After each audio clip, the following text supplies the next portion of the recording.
नमस्कार जय जगन्नाथ। आज मु बहुत ही बड़ दृष्टता करने को जाऊँगी। जानते मुझे कौन कहबी नागार्जुन बेश जोटा कि बहुत ही बड़ दुर्लभ वेश। आपण मानू संपूर्ण रूप से यह रहस्यमय वेश को वर्णना करी आपण मानू जनईबी। ये वेश बहुत ही दुर्लभ। ताहले आपण खाली गोटे जिनस करेंगे धैर्यर सहित ये वीडियो को मन दे शुणे कारण यहाँ बहुत ही बड़ स्टोरी अच्छे। आर पौराणिक कथा और किंवदंती और सांस्कृतिक कथा जहाँ भी अच्छी बहुत ही बड़ रहस्यमय रही है। ताहले आपण माने प्रथमे जानते ये वेश केवे अनुष्ठित होता है। पंचुकर जेबे 5 दिन जगह 6 दिन पड़ता है से ही दिन आम प्रभु नागार्जुन वेश धारण करथांती। एही तिथि को मल तिथि बोली मध्य कुआ जाए। सेथिपई कि मु डेरी न करी तांकर कथा आरंभ करूची और संक्षेप रे चेष्टा करूची आपन को बुझेबा पई कि आशा करूची आपन बहुत भलरे बुझी पारिबे। एहा हेउची द्वापर जुगर कथा।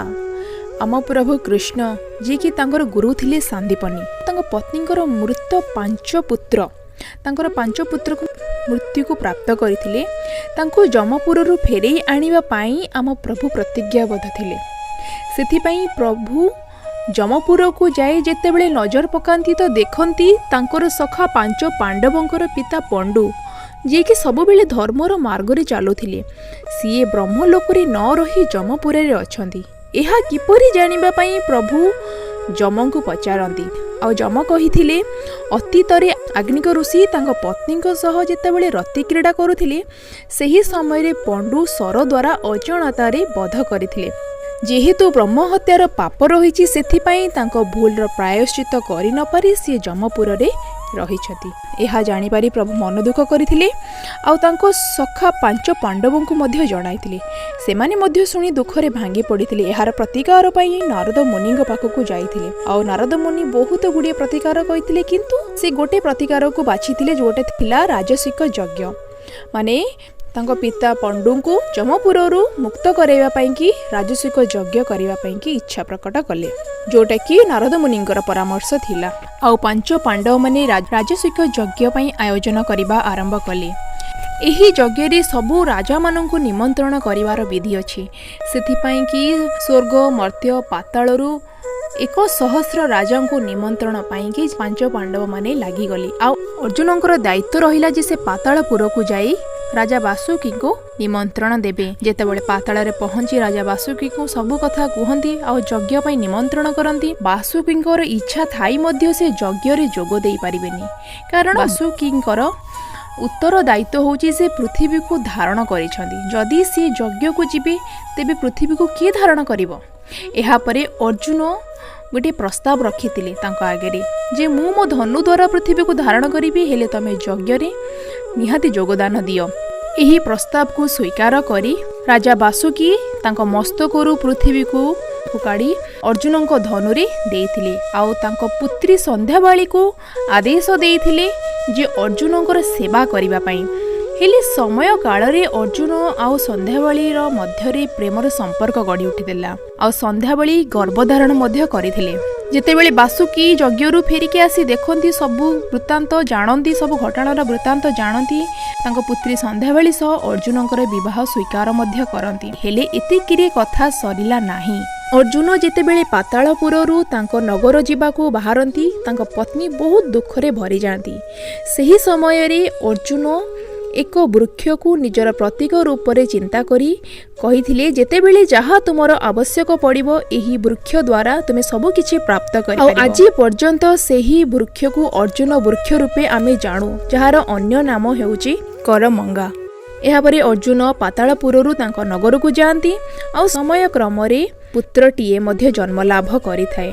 अनेक पंडित ज्ञानींकर परामर्श अनुसार पुत्रर नामकरण दियागला जहार नाम रहिला नागार्जुन। जेहेतु नागकूल रे जन्म आ पिता अर्जुन सेथिपाई नागार्जुन रखागला। हेले एतिकिरे भी लीला सरिला नाही।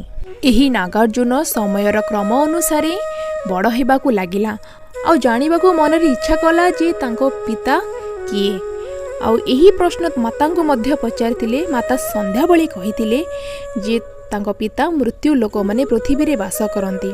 एहापरे नागार्जुन मांकठू आशीर्वाद नहीं बाहरी गले पितांकर अनुसंधान पाई।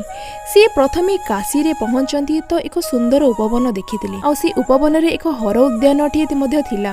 ता भितरे प्रवेश करती आ शिवंकर कथा शुणी महादेव को तपस्या करने को लगती। आपण माने जानिचंती काशी होउची महादेवकर प्रिय नगरी, जार अन्य नाम होची मोक्षर नगरी। एही काशी केते जे दैविक शक्ति रे परिपूर्ण ता निहाती मु अन्य एक वीडियो रे जणैबे। हेले नागार्जुन जेतेबेले तपस्या करती तांका तपस्या रे संतुष्ट होई स्वयं शिव और पार्वती दर्शन देथिले आ संतुष्ट होई अनेक अमोघ अस्त्र प्रदान करथिले नागार्जुन को। हेले नागार्जुन प्रभुंकर आहुरी सेवा करिबा पई कि इच्छा प्रकट करथिले। सेथिपई से आश्रम रे एक सुंदर गंडाटी रहिथिला। से आश्रम रे एक गंडा रहिथिला, तार लालन पालन करिबा पई से उद्यान रे रहिले। काहेकि ना से स्थान रे जहा सब रहिथिला स्वयं महादेवकर थिला। तांकु आहुरी संतुष्ट करिबा पई से गंडार रक्षण दायित्वर भार निज उपरे नेइथिले। हेले सेपटे पांच पांडव माने राजसिक यज्ञ सारिकी बहुत खुशी रे जीवन बितांती। काहेकि ना से माने भाबंती तांको पिता को मुक्ति प्रदान मिली जाइथिबो। एही परी से माने तांकर राज्य संभाली चलती। तो पुनः नारद मुनिंकर आगमन हुए। तापरे पांच पांडव माने तांको प्रणाम करती आउ तांको पिता कथा पचारती जे से ब्रह्मलोक को प्राप्त करिसंती। तो नारद मुनि दुख रे कहती नाई, जेहेतु तुमे अनेक चेष्टा करिच तांको मुक्ति प्रदान करिया पई, तथापि तमरो गोटे त्रुटि रहि जाइछि, गोटे भूल रहि जाइछि जे तमे पितृ श्राद्ध करि पारिन। यह शुणी पुनः पांच पांडवଙ୍କ मनरे अनेक दुख। नारद मुनि अनुसारे श्राद्ध काम आरंभ हैला। नारद मुनि कहिथिले जे एही श्राद्धरे एक गंडा मांसर आवश्यक पड़िबो, यार बलिर आवश्यक पड़िबो। आ अर्जुन उपरे दायित्व पड़िला जे गंडार निरीक्षण करिया पई आ ताकू आनिबा पई। बाकी चारि भाई अन्य उपचार्य कार्य करिबाकू लागिले। अर्जुन अनेक जगार गंडा को खोजिबाकू लागंती, कोठी भी तांको गंडा मिलु न थाए। यहाँ परे अर्जुन नारदंकर पाखरे पुनः पहुँचिकी निजर असमर्थ प्रकाश करथिले। गंडा न मिलिबार वृत्तांत शुणी नारद काशी हर उद्यान रे एक गंडार निवास अछि बोली मध्य तांको एक परामर्श देथिले। ସେହି गंडार मांस को जदि श्राद्ध रे अर्पण करा जाय तेबे तम पिता निश्चिंत ब्रह्मलोक को प्राप्त करिए बोली जणाइथिले। अर्जुन से आश्रम को जाई गंडार अनुसंधान कले आउ पाई भी मध्य जाइथिले। हेले नागार्जुन पातालपुर को जाइथिले काहेकि ना तांको जन्मदिन थिला। मातांकर निमंत्रण रे पातालपुर को जाइथिले। आउ जेतेबेले फेरंती जानिबाकू पांती जे गंडार हत्याकारी को यथाशीघ्र अर्जुनଙ୍କ सह युद्ध करिया पई कि बाहरी जांती। सेमाने परस्पर को जानि नथांती जे तांको भितरे पुत्र और पितांकर संपर्क अछि बोली। आउ युद्ध हेला तो घमाघोर युद्ध होइथिला। केही मध्य परास्त होई पारु नथिले। दुई जनଙ୍କ ठारू केही कम नथिले। परिशेषरे महादेव को द्वारा अमोघ अस्त्र को प्राप्त करिथिबा नागार्जुन प्रयोग करिथिले। आउ सेही अस्त्र द्वारा अर्जुन मृत्यु को वर्ण करिथिले। अर्जुनଙ୍କର मृत्यु खबर शुणी तुरंत कृष्ण मध्य आसीथिले आउ नागार्जुनଙ୍କ सह युद्ध करिथिले। जेहेतु अर्जुन तांकर सखा थिले, अनेक समय धरी कृष्ण आउ नागार्जुनଙ୍କ मध्य युद्ध हेबा परे नागार्जुनर रक्षा करिया पई महादेव प्रकट होइथिले। महादेव नागार्जुनर रक्षा करिबा पई कृष्णଙ୍କ मध्य युद्ध हला। आ आपण माने जानिछन्ती हरिहरଙ୍କର युद्ध माने पृथ्वीर ध्वंस हवा। एही परी हरिहरଙ୍କର युद्ध मध्य अनेक दिन जाक लागि रहिला। परिशेषरे नारद मुनि कोन करिथिले ना तांको पिता ब्रह्मा को से आवाहन करिथिले। जेहेतु अर्जुनଙ୍କ पई तिनी देव एक स्थान रे प्रकट होइथिले, सेथि पई जमराजा मध्य से स्थान को आसी अर्जुन को तांको जीवन दान कराइथिले। आ अर्जुन जीवन को पुनः प्राप्त करिबा परे सब वृत्तांत जानती आ जानिबाकू पाइले जे नागार्जुनଙ୍କ हातरे तांकर मृत्यु को वरण करथिले। सेथिपई कि से बहुत मन दुख करथिले। काहेकि ना अर्जुनଙ୍କ मनरे एक अहं भाव थिला जे से कृष्ण को छाड़ी दिला आ काहाठारू परास्त होई परिबेनी। सेथिपई से कोन करथिले जेतेबेले जानिले नागार्जुनଙ୍କ हातरू मृत्यु को प्राप्त करचंती आ पुनः जीवन पाइचंती, सेथिपई से आत्महत्या करिया को लागिले। आ यथा समय रे कृष्ण मध्य पहुंचिकी सब कथा जणाइथिले जे नागार्जुन आ केही नुहंती, एक मोर अवतार माने नागार्जुन कृष्णଙ୍କର ही अवतार थिला। अर्जुन जेतले कथा को सुनंती तो अस्वीकार करंती। एहा परे कृष्ण तांकर नागार्जुन वेश को देखांती और जणांती जे तम अंशरु ही मु जात, तम पुत्र रूपे मु नागार्जुन अवतार धारण करिथिली। एहा परे अर्जुन को संतुष्ट मिली कारण अर्जुन मन में बहुत अहंकार थिला जे तांको आउ केही भी परास्त करि परिबे नहीं सेति एक छोट लीला माध्यम भगवान नागार्जुन वेश धारण करथिले।